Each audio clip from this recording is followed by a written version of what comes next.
అనుకూల అధికారుల తప్పుల లెక్కలు తేల్చేందుకు రంగం సిద్ధమవుతోంది. అక్రమాల ఫైళ్లకు రెక్కలు రాకుండా ఏకంగా రాష్ట్ర గవర్నర్ కార్యాలయమే రంగంలోకి దిగింది. సచివాలయం నుంచి ఒక్క కాగితం కూడా బయటకు పోవడానికి వీల్లేదని, ప్రధాన కార్యాలయాలపై నిఘా పెంచాలని గవర్నర్ ఎస్ అబ్దుల్ నజీర్ స్పష్టమైన ఆదేశాలు జారీ చేశారు. ఆ వెంటనే GAD political secretary Suresh Kumar ప్రత్యేక ప్రధాన కార్యదర్శులు, ముఖ్య కార్యదర్శులకు దీనిపై ఆదేశాలు జారీ చేశారు.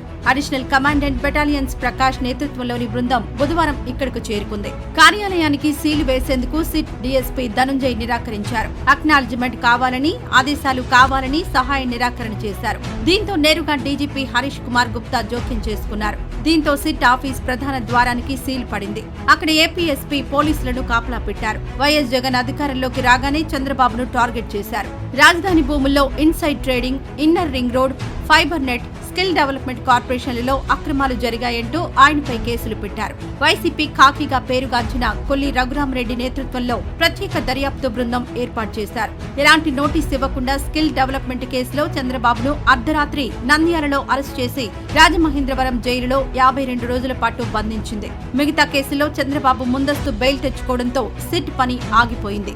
స్కిల్ డెవలప్మెంట్ కేసులో గతంలో టీడీపీ అధినేత చంద్రబాబును అరెస్ట్ చేసి ఇక్కడే విచారించిన సిఐడి పోలీసులు. కాగా ఎన్నికల కోడ్ అమలులో ఉండగానే చంద్రబాబు ఫ్యామిలీకి చెందిన హెరిటేజ్ కంపెనీ డాక్యుమెంట్లు దగ్ధం చేసిన సిట్ పోలీసులు చంద్రబాబును అక్రమ కేసులో ఇరికించేందుకు తప్పుడు డాక్యుమెంట్లను సిద్ధం చేశారని టీడీపీ నేతల ఆరోపణలు. సిట్ ఆఫీస్ సమీపంలో హెరిటేజ్ డాక్యుమెంట్లు దగ్ధం చేయడంపై అప్పట్లో గవర్నర్ కు టీడీపీ నేతల ఫిర్యాదు.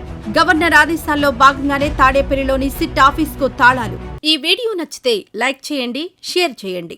మరింత సమాచారం కొరకు మా ఛానల్ను సబ్స్క్రైబ్ చేయండి.